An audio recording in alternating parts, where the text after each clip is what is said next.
একটা রুল লেখো আজকে প্রথমে। রুল দুইটি ব্যক্তি বা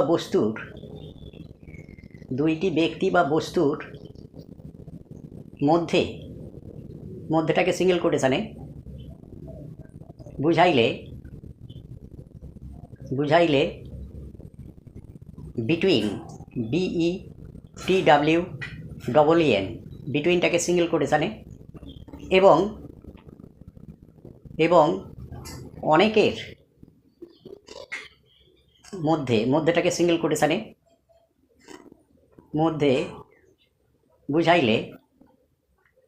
বুঝাইলে অ্যামং AMONG অ্যামং ব্যবহৃত হয়।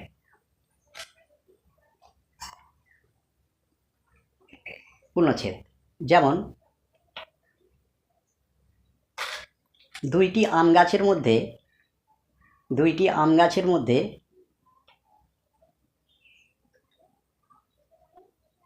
একটি নারিকেল গাছ আছে।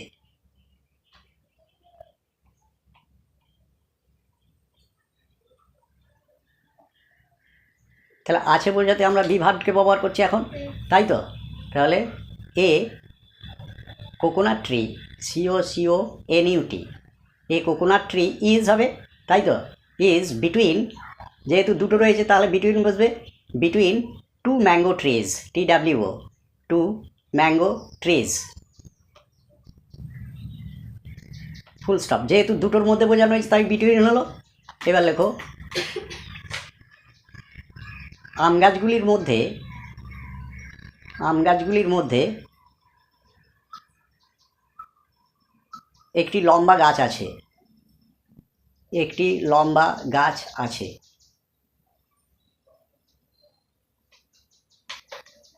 হয়েছে? তাহলে গুলির মধ্যে মানে অনেকগুলোর মধ্যে বোঝাচ্ছে। তাহলে দেয়ার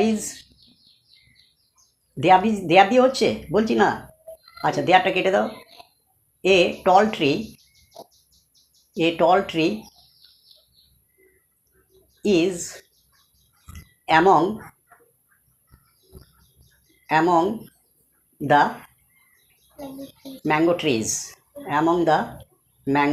ট্রিজ হয়েছে? তাহলে বোঝা গেল দুটোর মধ্যে যখন হচ্ছে তখন মধ্যে বোঝাতে বিটুইন, আর অনেকের মধ্যে যখন অনেকগুলোর মধ্যে বোঝাচ্ছে তখন হচ্ছে কি অ্যামং। এবার লেখো রুল দুইটি বস্তুর মধ্যে স্পর্শ দন্ত ছয় পায়ে তালব ছয়রে স্পর্শটাকে সিঙ্গেল কোটেশানে স্পর্শ থাকিলে উপরেটাকে সিঙ্গেল কোটেশানে উপরে বুঝাইতে অনকে সিঙ্গেল কোটেশানে এবং দুইটি বস্তুর মধ্যে স্পর্শ না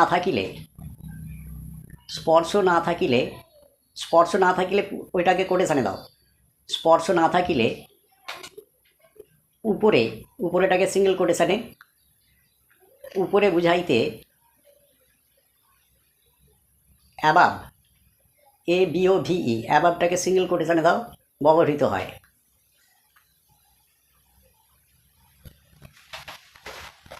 যেমন লেখো বইগুলি টেবিলের উপর আছে। পূর্ণচ্ছেদ। তাহলে এখানে বইয়ের সঙ্গে টেবিলের একটা স্পর্শ আছে, ঠিক আছে? তাহলে এখানে কোন প্রিপোজিশনটা হবে? অন। তাহলে বইগুলি দ্য বুকস, গুলি রয়েছে বলে দি বসলো, এবং বুক নাউনটা প্লুরাল হলো, the books are on the table, ঠিক আছে? ওপরে বোঝাতে তাহলে অন হলো। এবার লেখো আমাদের মাথার উপর নীল আকাশ, তার মানে নীল আকাশ আছে, এটাই বোঝাচ্ছে, অবস্থান বোঝাচ্ছে আকাশের, ঠিক আছে? তাহলে আমাদের মাথার উপর নীল আকাশ আছেটাকে ব্র্যাকেটে দিতে পারো, নাও দিতে পারো, ঠিক আছে। পূর্ণচ্ছেদ। তাহলে এখানে মাথার সঙ্গে আকাশের নিশ্চয়ই যোগ নেই, স্পর্শ নেই, অথচ ওপরে বোঝাচ্ছে, তাহলে নিশ্চয়ই এখানে অ্যাবাব বইতে হবে। লেখো the blue sky BLUE blue sky is over our head, ও অ্যাবাব আওয়ার হেড হয়েছে, ফুল স্টপ হলো। আচ্ছা, রুল লেখো।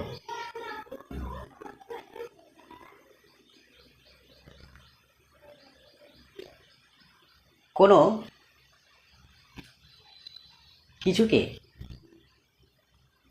কিছুকে আঘাত করিবার, আঘাতটাকে সিঙ্গেল কোটেশনে, আঘাত করিবার উদ্দেশ্য থাকিলে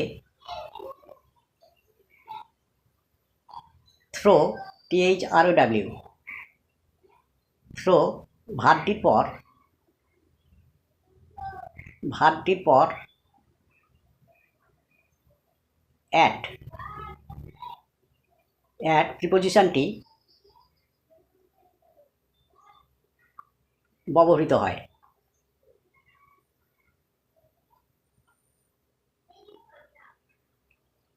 পূর্ণচ্ছেদ। কিন্তু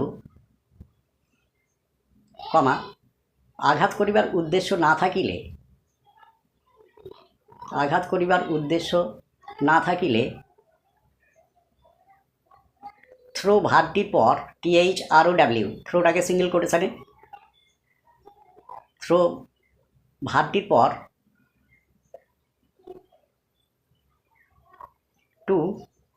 টুটাকে সিঙ্গেল কোটেশনে প্রিপোজিশনটি বসে।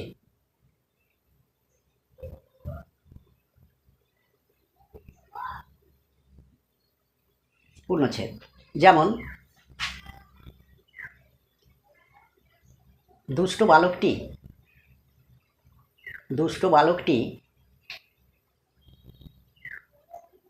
কুকুরটিকে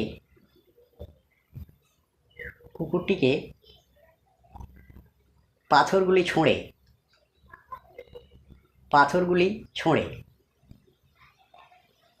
তাহলে ছোঁড়া হচ্ছে থ্রো, তাই তো।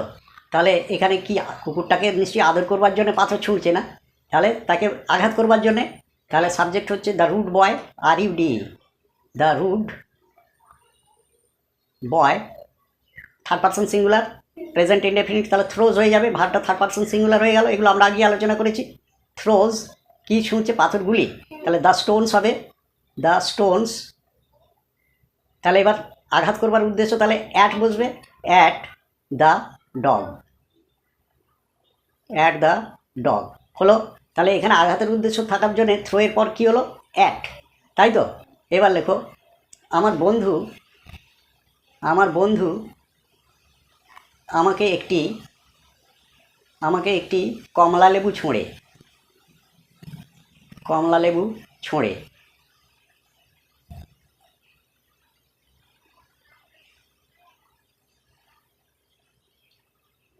হয়েছে। লেখো যেমন আচ্ছা, ওটার ইংরাজি অনুবাদটা হবে, তাহলে এখানে ছোঁড়া মানে বন্ধুকে মারবার জন্য কমলা লেবু ছোঁড়েনি, তাকে দেওয়ার উদ্দেশ্যে, তাই তো। তাহলে বাংলাটা আরেকবার বলো আমাকে। আমার বন্ধু আমাকে একটি কমলা লেবু ছোঁড়ে। হ্যাঁ, তাহলে my friend third person singular, তাহলে থ্রোজ হয়ে যাবে, থ্রোজ কাকে ছোঁড়ে, মি, তাই তো। আমাকে কি ছোঁড়ে, দুটো অবজেক্ট আছে, তাই না, একটা মি আর একটা হচ্ছে একটি কমলা লেবু অ্যান অরেঞ্জ। তাহলে থ্রোজ কি বলেছি না, থ্রোজ অ্যান অরেঞ্জ একটি কমলা লেবু, throws an orange to me. তাহলে এখানে আঘাতের উদ্দেশ্য নেই বলে টু হয়ে গেল, রুল।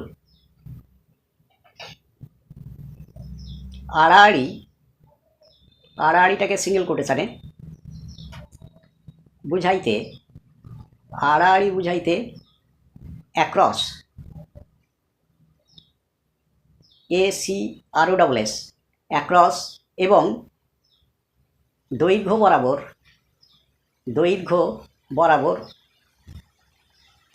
বরাবরটাকে সিঙ্গেল কোটেশনে দাও, বুঝাইতে বুঝাইতে অ্যালং, ALONG, অ্যালংটাকে কোটেশনে দাও, অ্যালং ব্যবহৃত হয়।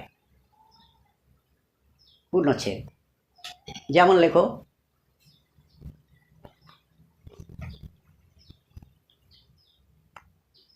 নদীটির উপর একটি সেতু আছে, একটি সেতু আছে। তাহলে সেতু কীরকমভাবে থাকে? আড়াআড়ি থাকে না লম্বায় লম্বায়? লম্বায় লম্বায় নিশ্চয়ই থাকে না, তাহলে আড়াআড়ি থাকে। তাহলে a bridge, BRIDGE, a bridge is across, ACROSS, across the river, RIVER, full stop. হলো, তাহলে আড়াআড়ি বোঝাচ্ছে বলে এখানে অ্যাক্রস হলো। এবার লেখো, আমরা রাস্তা বরাবর হাঁটি। তাহলে রাস্তার দৈর্ঘ্য বরাবর আমরা যাই। তাহলে we walk, we subject, walk verb, present indefinite, subject plus verb হয়ে গেল প্রেজেন্ট। উই ওয়াক অ্যালং, নির্দিষ্ট কোনো রাস্তা নয়, তাই এ রোড। অথবা এটাকে যদি না দেওয়া হয়, ওখানে যদি কোনো আর্টিকেল না থাকে, তাহলে কমন নাউন রোডস হয়ে যাবে, ঠিক আছে। অবজেক্ট হিসাবে কোনো কমন নাউন ব্যবহৃত হলে সাধারণত সেটা প্লুরাল নাম্বারে হয়, আর যদি আর্টিকেল দেওয়া হয় তাহলে সেটা সিঙ্গুলার হয়ে যাবে, ঠিক আছে। এটা হলো। এবার আমরা ইটে আসি। লেখো, ইন্ট্রোডাক্টরি ইট কাহাকে বলে? INTRODUCTORY, ইন্ট্রোডাক্টরি ইট, ইটটাকে সিঙ্গেল কোটেশনে কাহাকে বলে?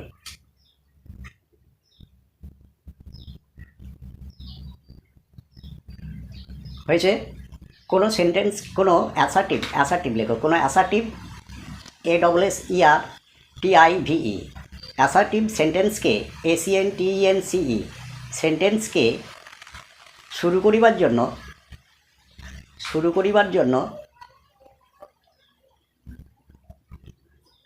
কমা সেন্টেন্সের প্রথমে যে দেয়ারটিকে, THERE, যে দেয়ারটিকে ব্যবহার করা হয় কমা তাহাকে, যেমন ইন্ট্রোডাক্টরি দেয়ার বলা হয়, ইন্ট্রোডাক্টরি দেয়ারটাকে কোটেশনে দেবে, ইন্ট্রোডাক্টরি দেয়ার বলা হয় কমা যাহার কোনো অর্থ থাকে না, কমা ঠিক একইভাবে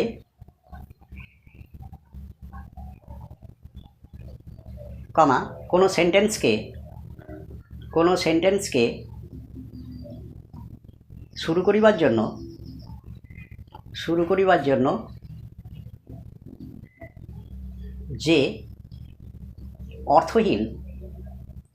যে অর্থহীন ইটকে সিঙ্গেল কোটেশনে ব্যবহার করা হয় কমা তাহাকে ইন্ট্রোডাক্টরি ইটটাকে কোটেশনে দেবে, ইট বলা হয়। পূর্ণচ্ছেদ। রুল,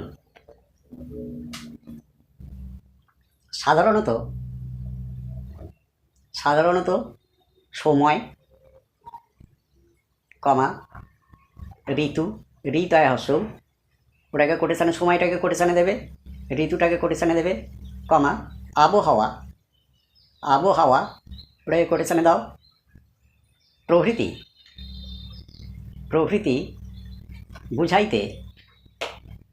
বুঝাইতে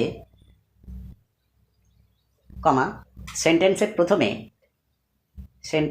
প্রথমে ইন্ট্রোডাক্টরি ইটটাকে সিঙ্গেল কোটেশনে ইন্ট্রোডাক্টরি ইট ব্যবহার করা হয়। পূর্ণচ্ছেদ। যেমন এখন সকাল 10টা হয়েছে। লেখো ইট, তাহলে প্রথমে বসাবো ইট ইজ 10 o'clock। 10 ও ওপর দিকে অমিটেন্স থাকবে একটা, ঠিক আছে, অ্যাপোস্ট্রফির মতো, ঠিক আছে। 10 o'clock, CLOCK, it is 10 o'clock। কখন সকাল বলা হয়েছে? In the morning, it is 10 o'clock in the morning. তাহলে এটা সময় বোঝাতে ব্যবহৃত হলো। এবার একটা ঋতু দিই, লেখো এখন বর্ষাকাল। নাওটা কেন ব্যবহার করলুম না? যেহেতু বর্তমান বোঝাচ্ছে, তাই তো, আর নাওটা দেওয়ার মানে ওটা অতিরিক্ত হবে। কেউ কেউ কমা দিয়ে দিয়ে দেয়, নাও দরকার নেই, কারণ বর্তমান কাল মানেই হচ্ছে নাও, ঠিক আছে। এখন বর্ষাকাল বলেছি, তাই তো, তাহলে it is rainy season. It is rainy season, RAINY SEASON। Rainy সিজনের নিচে দাগ দাও, দিয়ে অবলিক দিয়ে লেখো রেইনস, দিয়ে তারপর ফুল স্টপ দাও।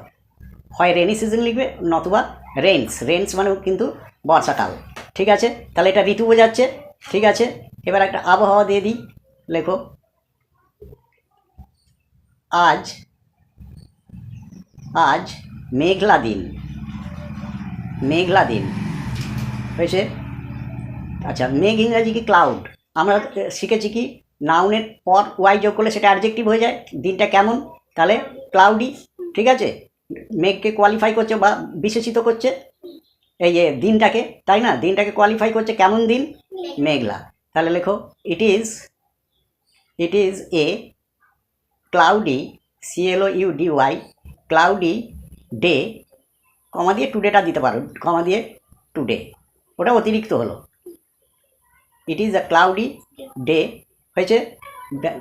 কোটেশানে টুডেটা দাও, it is a cloudy day, টুডেটা দেওয়ার দরকার হয় না, ফুল স্টপ। তাহলে সময়, ঋতু এবং আবহাওয়া বোঝাতে ব্যবহৃত হলো, ঠিক আছে। এর পরের দিন তাহলে পরবর্তী অংশে যাব, ঠিক আছে। Let stop here today.